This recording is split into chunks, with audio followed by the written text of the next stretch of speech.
how do you like find those voices and get into that, and like how are they really different from like other characters that are more close to your vocal range? Well, Keelan was sort of natural, because I've been doing that voice for a long time. Just sort of came out. That's what I heard in my head when I saw the character, so it was easy. I love Leron? I mean, one look at Leron and that's all that could come out as far as I was concerned. See, I have to try to approach it like, you know, what kind of voice would be coming out of that if it was me inside that body wearing the heels? And since I can't do that physically well, I had to do it through the cartoon, and it was a very natural transition, sort of oddly and sickly natural for me. And Leron probably made more people uncomfortable and squirming in their seats than anything I've ever done in my whole life, including the director.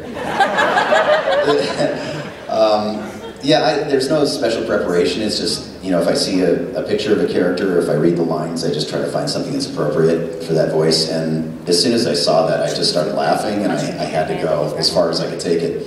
And with something like Leron, I was so inspired by that character that I literally had at least 1 and sometimes up to 5 alternate lines for every line in the show that Leron did that were foul and nasty and disgusting and deviant, and we could create a whole other series based on that.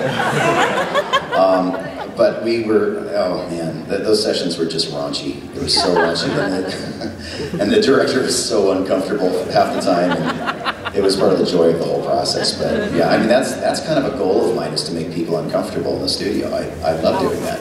And I leave little nuggets pretty much in every studio I go to of outtakes that will fit the lips exactly, but are just so wrong and so awkward. And so a lot of us do that. Crispin Freeman's known for that too. And we'll leave little messages for each other. If we know we're going to follow each other in the studio, we leave little nuggets, little breadcrumbs. Good question though. I came in late, so I'm sorry if you've already had this question, but... You're fired. But have you seen or heard of any anime or video game or comic characters that you know might have voice acting roles in the future that you would like to audition for? I'm so busy with the jobs I'm doing, fortunately, that I don't really think about that sort of thing. I don't really research other stuff and dream about things, except maybe, you know, upcoming projects that might include Wolverine or something I've already done. But I don't really think about that. I kind of take things as they go, and I'm always surprised. It's always a happy surprise. And I think that if I had known that they were going to do Transformers Prime, for example, I would have just been out of my mind. But I didn't know. I had no idea it was coming. I got to audition for it, and it's like, yeah! And probably everybody there had known before. I just don't do that kind of research. I like to be surprised every day. And not having a brain, I'm surprised every day anyway. So every day there's something new. Hi, I'm a big Final Fantasy fan, and particularly Vincent Valentine. Thank you. If you ever got the chance to do his voice again, would you? You better. In a heartbeat. Write something. Send it to Square Enix. Hi. I was reading something the other day about a live-action English language Cowboy Bebop movie being in the mix. What is your opinion on that? Well, at first I was a little stunned that they would even attempt something like that, because I had heard that once Cowboy Bebop was over, it was over, period, and that they would never do anything else.